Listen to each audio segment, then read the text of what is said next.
আসসালামু আলাইকুম ওয়া রাহমাতুল্লাহি ওয়া বারাকাতুহু। প্রিয় দর্শক বন্ধুগণ, আপনাদের মাঝে একটি কথা আমি শেয়ার করব। এই যে আমরা দূরপ্রবাসে আছি অনেকজনে আমাদের আত্মবিশ্বাস নাই। মানে মানুষের কিছু ব্যথা হলে পায়ে, বুকে বিভিন্ন জায়গায় গ্যাস্ট্রিকের প্রবলেম, আমরা বেশিরভাগ মানুষই ওষুধ কিনে খাই। ডক্টরের ওষুধ খাবো কিন্তু মহান আল্লাহকে আমরা বিশ্বাস করব না।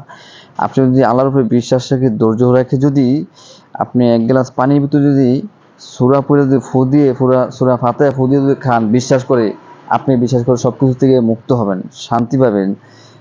ধৈর্যের বড় কঠিন ফল। আমি দেখেন বছরে আমার হয়তো একবার দুইবার জ্বর আইব বা অসুস্থ হইব। জ্বর আসলে আমি যাই ঠান্ডার বা অসুস্থ বা কিছু ট্যাবলেট খাই। এছাড়া আমি কোনো ট্যাবলেট কোনো কিছু খাই না, কোনো ওষুধ ধরি ডক্টরের কোনো ওষুধ খাই না।